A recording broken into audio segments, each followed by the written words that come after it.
Hello, today is a video with a difference. We are looking at tarot, Tatts and Tea, and I have thrown a book into the mix too, along with a thank you dedication to a lovely lady who follows my channel. So it's a bit of a long one. My advice is go and grab your cuppa, whether it be tea, coffee or a mineral, sit back, kick back, relax and enjoy what's to come. Few Halloween decks. See you in a minute.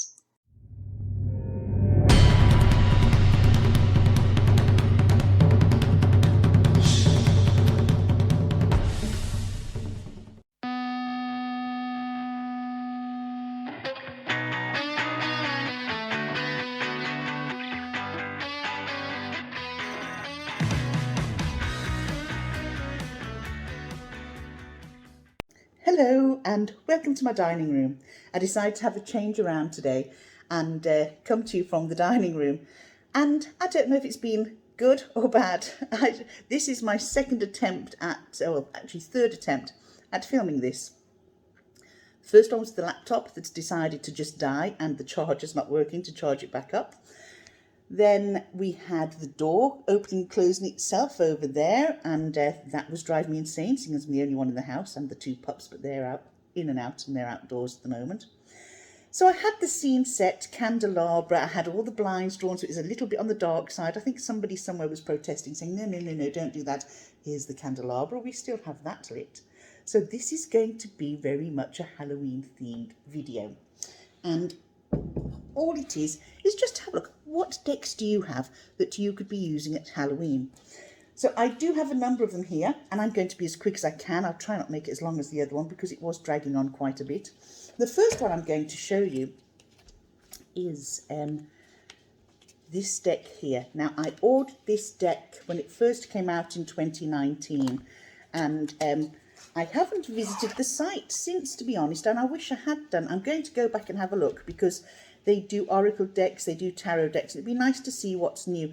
And this is tarot by ducksoup.com. So that's tarot by ducksoup.com. So I would suggest you give them a look because, do you know something? As it says here, it all started with a circus. So it's the Tarot of the Crooked Way. This is the Gothic edition, and it's the Bitter Pill edition, sorry. The Crooked Way Tarot, the Gothic Crooked Way Tarot, Bitter Pill edition. And like I say, it's by Duck Soup. And this is the back. Now, I do already have a walkthrough on this deck. So if you want to look, I'm only going to pick out a couple of cards, and you can see why I'm choosing it, being Halloween themed. It's just nice. It's got that dark vibe to it. The tower is something else. You know, it's quite Halloween and haunted looking in style, as is the Seven of Pentacles, Digger Jones. You know, look at the eyes on him. Wow. You know, Cousin Margot, Knight of Sticks. So you can see why I feel that this is Halloween themed. This is Granduncle Kronos for the Hermit. And Grand Uncle Id is the Four of Skulls, which I'd imagine is our Four of Cups, you know. So you can see that there are a number of reasons: the dark atmosphere to it, the art style, the ghostly effects, the graveyard scenes. Here we have someone, it's Uncle Rotwang, but really he could pass for Beetlejuice, you know. So you can see that's the Four of Pentacles. Was it the Four of Pentacles? No, it wasn't. It was the Eight of Pentacles, sorry. And Ritual of Choosing, Two of Sticks. So that's our Two of Wands. And our twos are all about balance, aren't they, and choosing. But look at that. And that's the Ritual of Choosing. What on earth is going on there? So this is Aunt Millicent, which is the Eight of Pins. And the Eight of Pins, like our Eight of Swords. And there she is in one of those cages. And that's the sort of thing that they used to put witches in and people, ne'er-do-wells, many, many moons ago. And Cousin Brindisi, Five of Sticks. Look at that.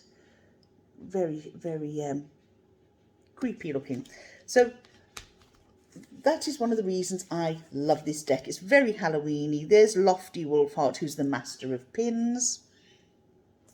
And the hand of Geheimnisse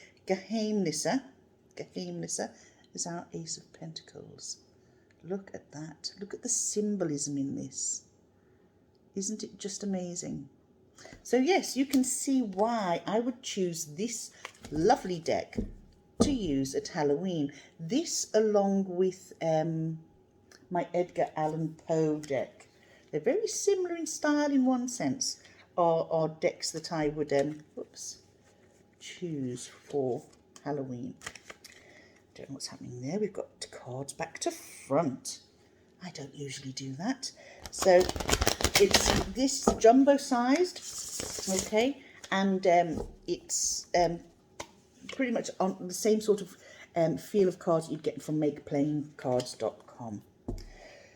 So that is the Crooked Way Tarot.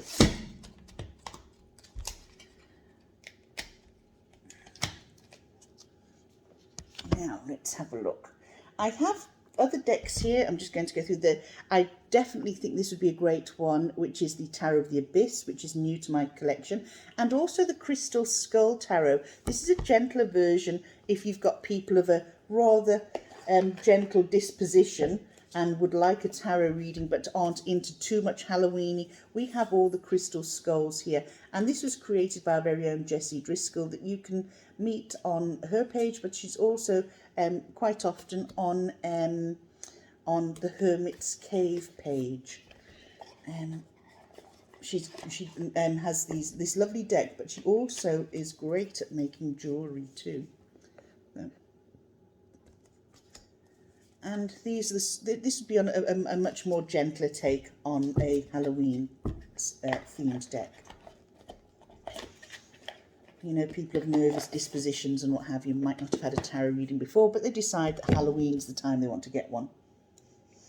There's the Santa Muerte Tarot that I would recommend. It's great. Again, just pop out a card here. This is the sort of theme we're looking at. We've got lots of skeletons, sort of the Day of the Dead theme, and it really is one that fits perfectly in with Halloween. So let's have a look. What else do I have here? There's the Hush Tarot. Now the Hush Tarot I chose for Halloween because I just feel that there's aspects to it that definitely fits in with Halloween, and we're looking at death, because a lot of the images here in this deck I feel are a little bit on the eerie side. It's a deck that I actually love it. It's a love-hate relationship between us, in the sense that I love the art, and it's not that I hate, I wouldn't say hate, hate is too strong a word. I love the art, but I just feel that if you were to take away the symbol and the number and look at that, we would never guess that that is the 9 of Cups. But we have the 9 here, and we have the cup up there. That's our 9 of Cups. We have our 10 of Cups, which is very, very different to what we're used to seeing. The Tower is a card that I actually like, because this Tower depicts not only the sort of end of something, but also the beginning of something new, with the bird life that's nesting within the ruins of the tower. So what no longer served one particular purpose is serving another, and that's the new home for new life. And it really does give us the image there where the Tower card appears. Yes, it's sudden, unexpected change that hits us like a bolt out of the blue, but it serves a purpose, okay? And here we have our 3 of Swords. Very different to what we're used to seeing, okay? Now, initially, had I not seen the symbol, I would have taken that as the 3 of Cups. There's a cup there, and there are 3 birds on it. So you'd say, right, 3 cups. Nope, that's 3 of Pentacles. So, to me, when I'm looking at the cards, I have to try and look away from the symbols, really, and read it almost intuitively, as opposed to traditionally tarot-like. Now, the High Priestess, to me, is always one that's, you know, sort of looking in a knowledge, in a growth, wisdom, listening to your gut feeling and your intuition. here we have our High Priestess, and the bird in her hand is actually, looks like it's dead. And we have a bird flying in front of her. Is she using her powers to bring it back to life? What's she doing? It's just quite different. We have the Ace of Swords, and to me we've got an eyeball, we've got a bird nesting on that. Is that a dead body? Look at the spider on the forehead here, the bird nesting here, and the eye of the person here. So to me it is dark. It would fit in with Halloween, but I would not say that is the easiest deck in the world to read. I wouldn't recommend it if you are just starting out in tarot. Now, this is an RWS deck, but the theme is Aleister Crowley. So if you are finding reading Thoth difficult, but you want some sort of Thoth-ish sort of vibe, the Crowley Tarot does just that. As we know, the Thoth Tarot was created by Aleister Crowley, okay? And this has been created by Christoph James in honour of Crowley, but using the Rider-Waite system. We've got the Moon, that's Arthur Waite himself. Page of Wands. So you can see this has a dark theme, and here we have Pixie herself as the sun. Okay, the Magician, Arthur Waite is the Magician. Is that Arthur Waite is the Magician? Not Arthur Waite, I'm saying Aleister Crowley. But this was created by another person that we see, that we can meet on the Hermit's Cave page, and that's Christoph James. And he's actually brought another one out recently in colour, and that really does have a wow factor to it. But because I already had the black and white, I decided not to go for the colour, which I'm beginning to think, did I make a mistake? Quite possibly. But this is nice to have in your collection. The theme is like I say, it's based on a person and the life and times of that person. The Emperor, here we have Aleister Crowley as a young man. That's the home he had in Scotland. And Rasputin as the Hierophant. So you can see its darkness and how it would easily fit in to a deck that has sort of a Halloween vibe. There's a PDF, a downloadable PDF that comes with this. You can download that, and I did, and put it into a folder, and so I have it there for easy reference. One that is more fairy tale themed in a way is the Darkwood Tarot. That to me reminds me of Red Riding Hood, which I think it is.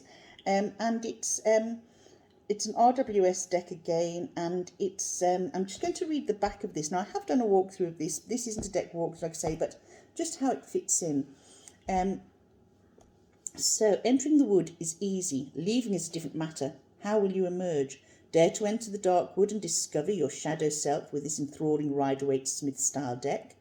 As you take on the role of a witch traversing the wood, each magnificent card becomes a vision of deep wisdom that guides you to a rich understanding of yourself. Examine secret desires and shadowy dreams. Explore the unknown recesses of your psyche. This captivating deck and full-colour companion book lead you through the darkness and into the light, reflect your hidden talents and personal power. And I do think that in itself would sell the deck. The book is quite a chunky one in this, and it does have everything that you need to understand the deck and to understand your shadow self. So here we go. This is some of the art, and you can see why I would deem this very much a deck to use at this time of year.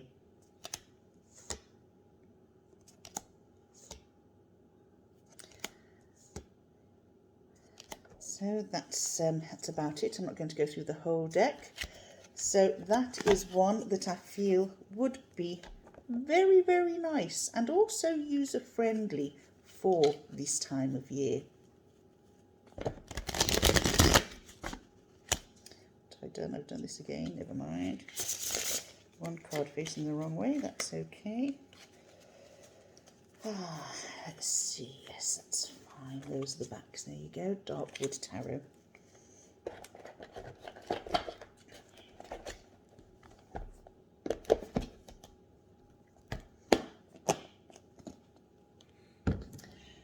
Now, the Edgar Allan Poe Tarot. This is one I mentioned earlier on. And this is a lovely deck. It's I like Edgar Allan Poe. In fact, I've just recently bought another book of poems by him. And again, we have this nice chunky guide here. Okay. But the cards themselves is an RWS system. And you can see again why I would say that this would be very suitable for a Halloween deck. And look at the 9 of Wands in this. My goodness, isn't that very, very suitable? And the Empress.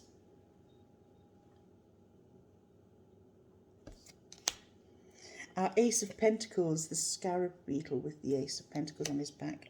And our Moon. We have the 2 swords instead of pillars, towers to walk between. And the 6 of Swords, look at that. The Knight of Pentacles. And here we have our King of Cups. And again, this is very, very sort of Halloween-y looking. I'll just give you a little closer look at that. You've the coffee in the corner, the skulls, the people there. Just look at it. It's quite amazing. Here's our King of Wands. Sorry, just went to check up on what the dogs were barking at. So you can see with this, this is the, like I say, the Edgar Allan Poe Tarot deck. And it's one that would really fit in well with a Halloween theme. So let's have a look. Just like to give them all a shuffle before I pop them back in the box. And I know riffle shuffling goes against the grain with some people, but I find it quite therapeutic myself.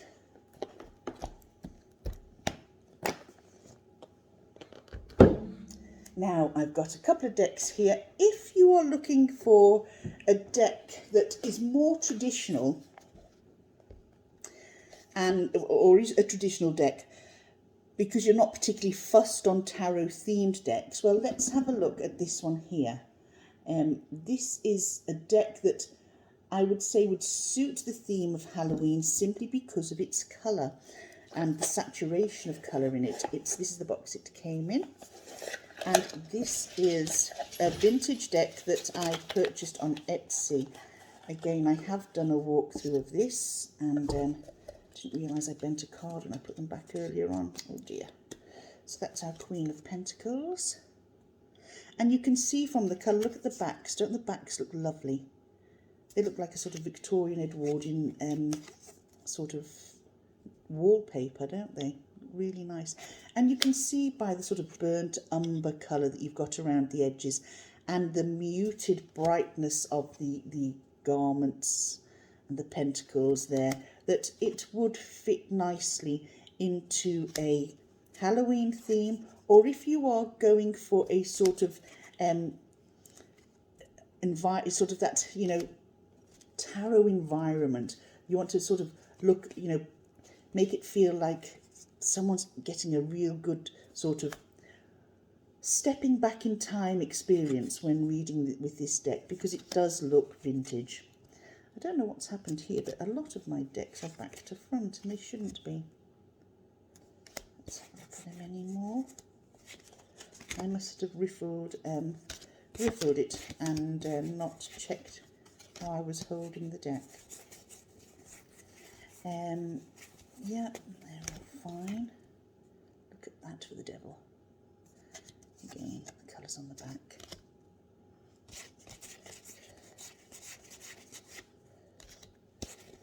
I need to be more careful when I'm riffling. Oh no, I know what happened here. I dropped them. They slid out of my hands earlier on.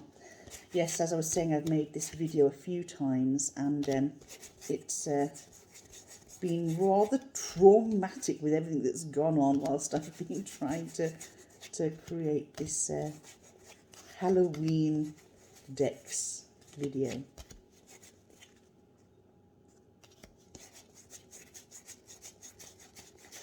And there we go, they're all the right way around. Now, I do find this deck a little bit on the slippery side when I'm riffling. They sort of glide off each other, you know. Not as slippery as some decks I have. I have some decks there that would drive you insane with that slippery, but...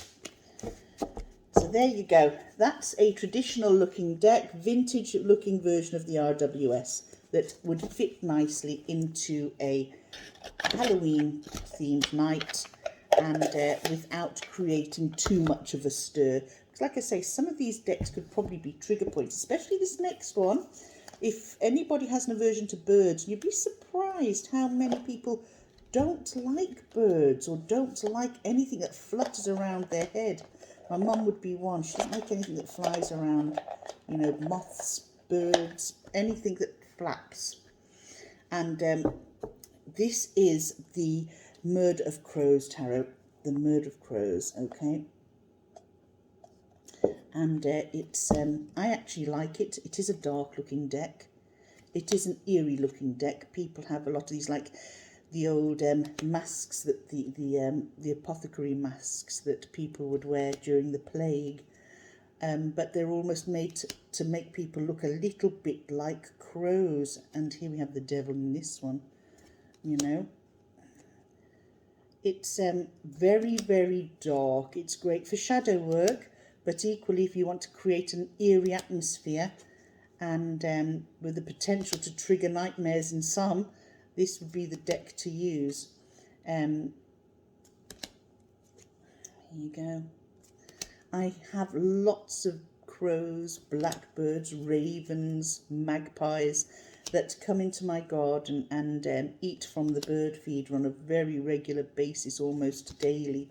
And I have an affinity with these birds. I just happen to like them. I like anything from the bird world, bird community, avian. And it's so this deck I was drawn to.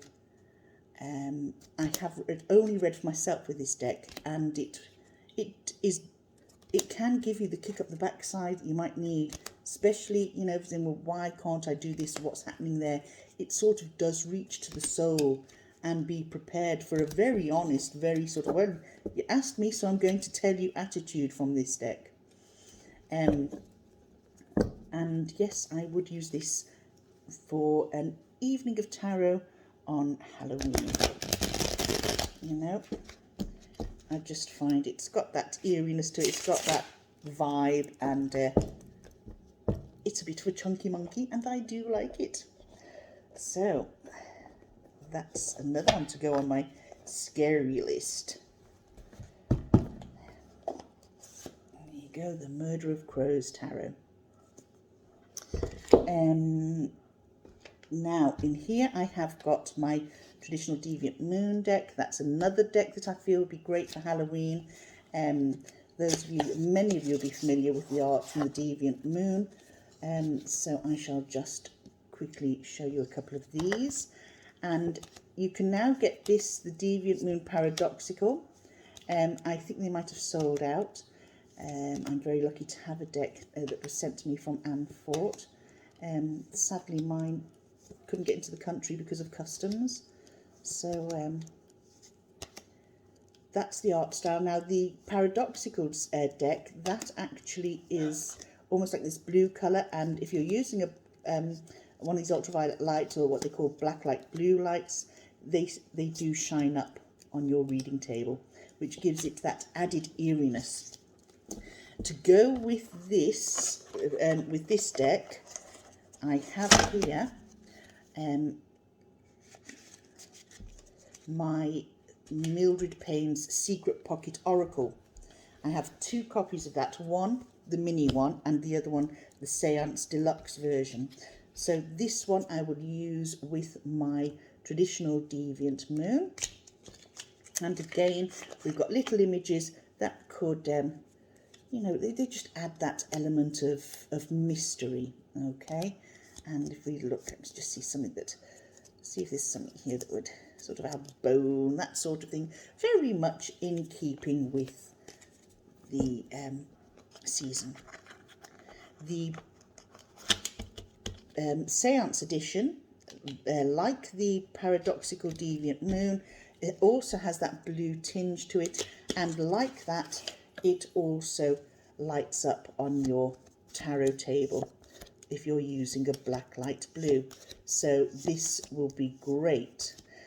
I have an idea for Halloween this year, and it's going to involve fundraising for our local cancer support group, and that is tarot in a tent in my garden.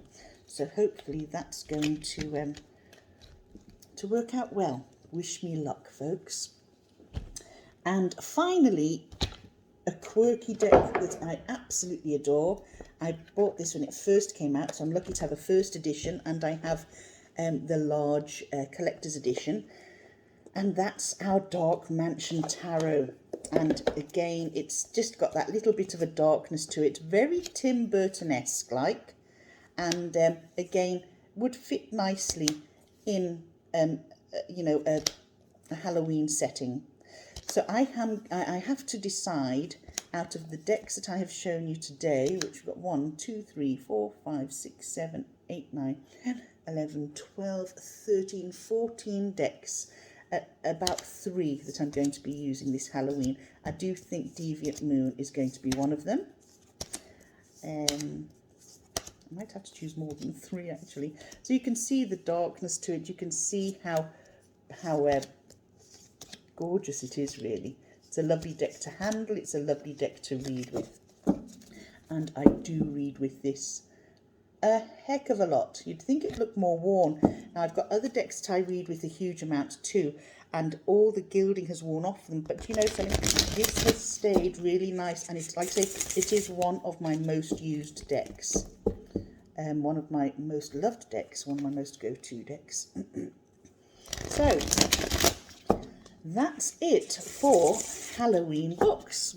So decks, Halloween decks. And I hope it's given you some ideas of what decks you're going to use this Halloween. So I'll pop that over there. I shall just take the last sip of tea. Highly recommend mango, pineapple, and passion fruit with ginseng. Gorgeous. Now, just something I'm going to share with you while I've got you as a captured audience.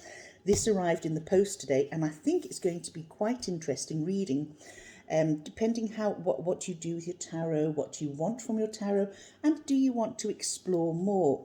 I think once you go down the tarot rabbit hole, it's almost like new doors open, new directions, and you end up looking at the history of tarot, looking at the art of tarot, what inspires a creator to create a deck. But there's this other aspect to it now, and this is the spiritual roots of the tarot, because let's face it, many of us may have some form of religious background that we have sort of walked away from because we're either disenchanted or things just don't seem to sit right. So we've chosen, right, we're going to go our own route, and we have gone the tarot route. Now, this book is one that I saw the other day, and I thought, you know something, that is going to be nice in my library, but it's going to be very interesting to read. I'm just going to read the blurb on the back for you.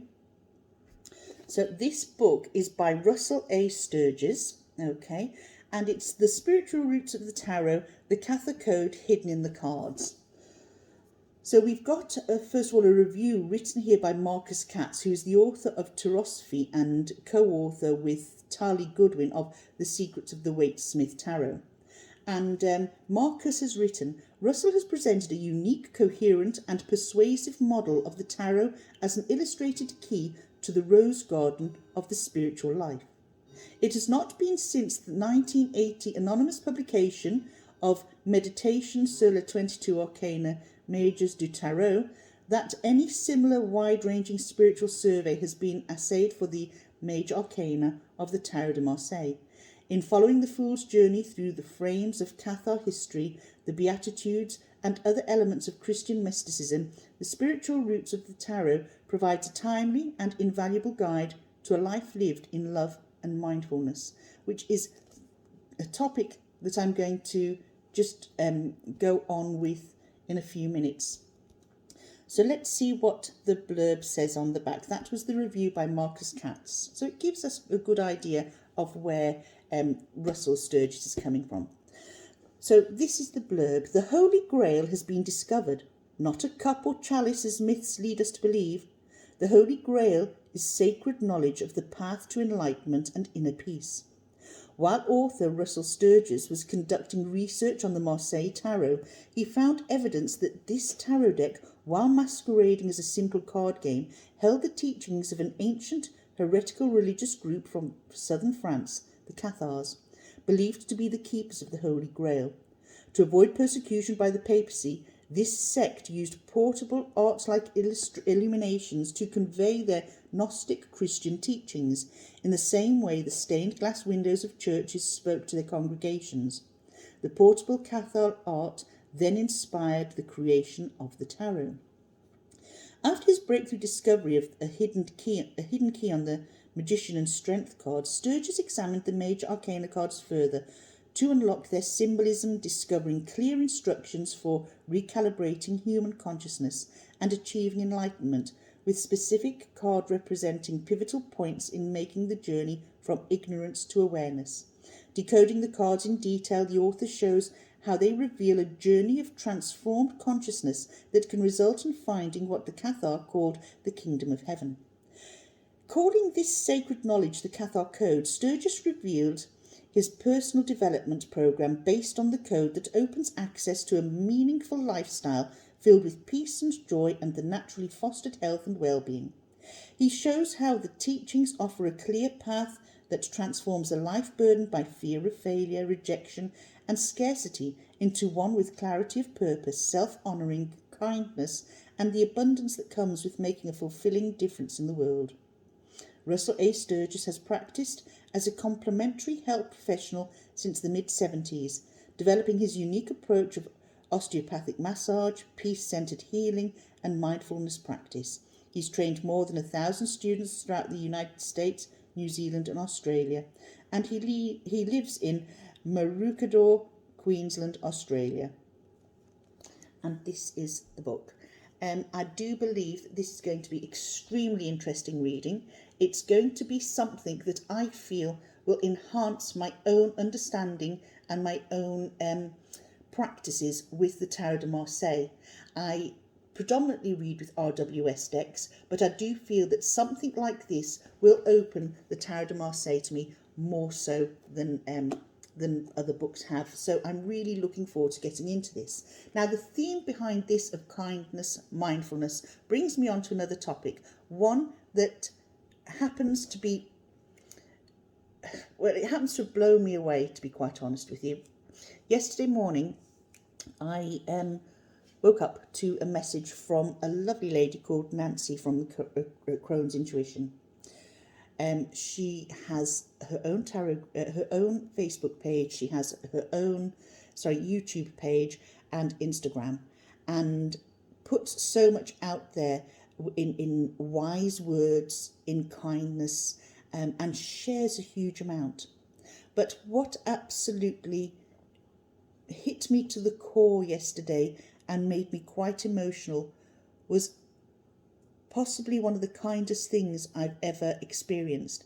And that was a video that Nancy posted, and where she talked about how she felt about me personally, and her words, her generosity of words, her generosity of sharing her feelings, and her generosity in almost teaching me a lesson, Now, it was overwhelming, and I'll tell you where I'm coming from when I say taught me a lesson. You see, for the last 6 years at least, life has been very different to what my life always was.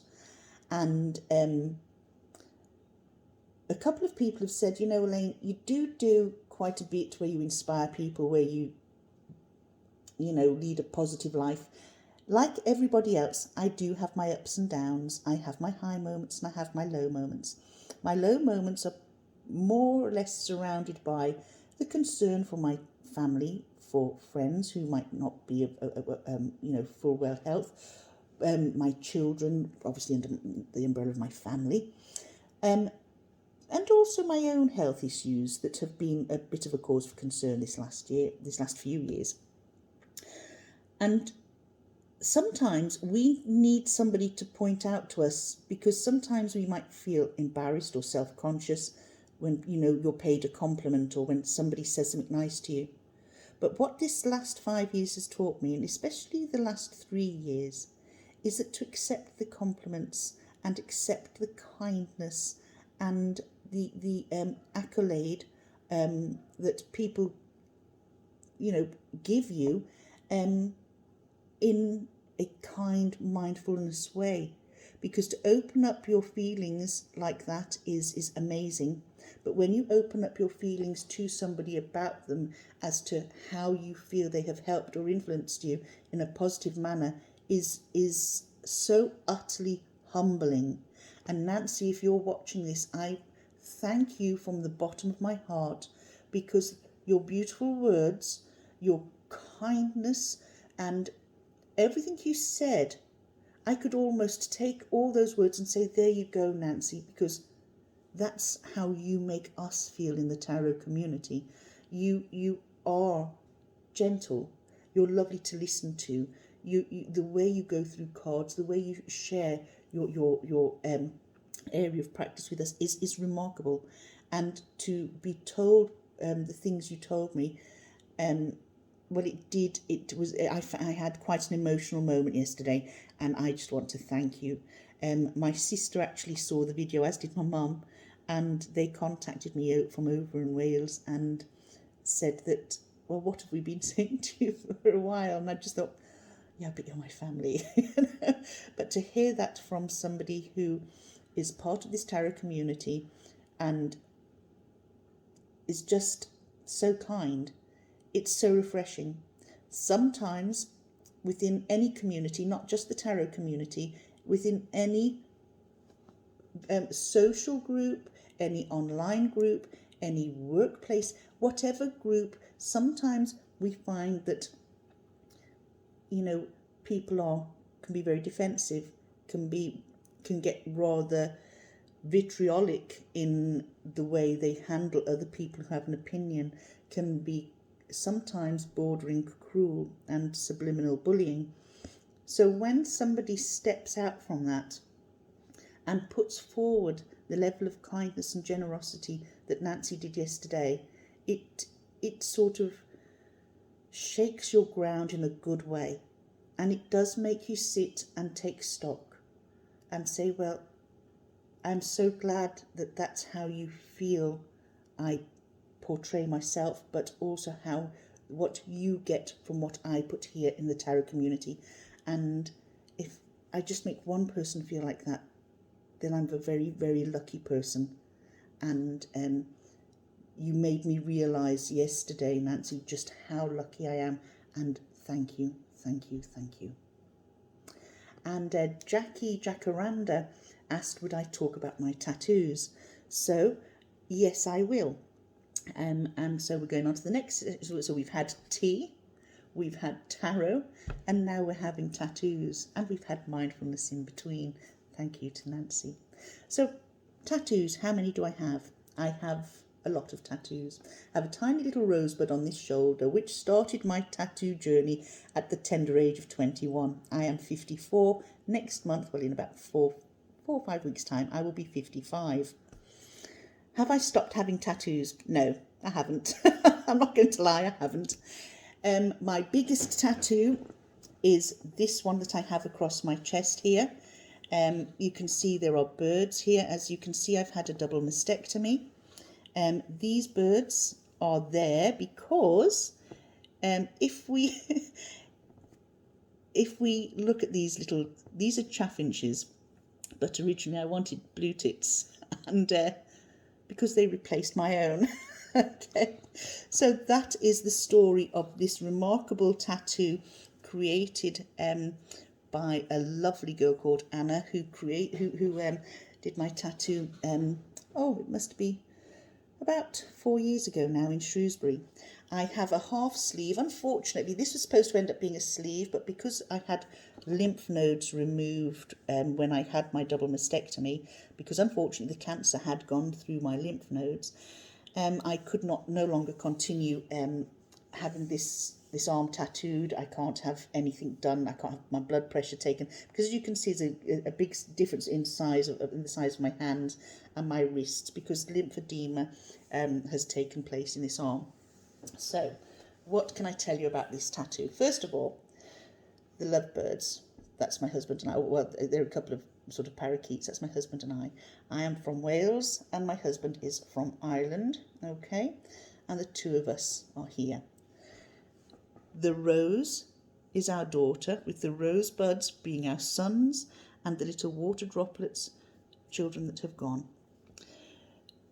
This here is a lily that represents our hands protecting our children. The clock is, I was born 8 o'clock in the morning on October the 20th, 1966. The tree is the family tree, but that family tree wouldn't be possible without the wonderful Glenys and Roy, who are my parents, who are the roots, form the roots of this tree. And here it says, time flies, live life. Okay, and so that is my family history in pictorial representation. Here on this arm I have my dream catcher, and if you look closely, the dream catcher has two pink feathers that join together to create the breast cancer ribbon. And why do I have that there? Well, the dream catcher catches your nightmares, and my nightmare scenario is having to ever battle cancer again. If I have to, I have to. You know, what's for us won't pass us by, but my dream catcher catches those nightmares and then just gives them a wash and it lets them go. Here, my father passed 3 years ago, as you probably all know, and this is, see if I can get that, hold that clear. This is my father and I in silhouette form, just a line tattoo with a blue heart. And the reason I've chosen a blue heart, see, I was about this size when my father took me to my first football match, and we watched Everton. We beat Derby County 1-0 on a penalty.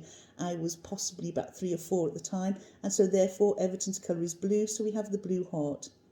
Okay. On my feet I have a gecko on my right foot, and that was drawn by my daughter, and she has the same gecko on her right foot. And wherever I am, she is, and wherever she is, I am. And then on my spine, I have a dragon. On the base of my spine, I have a small dragon that I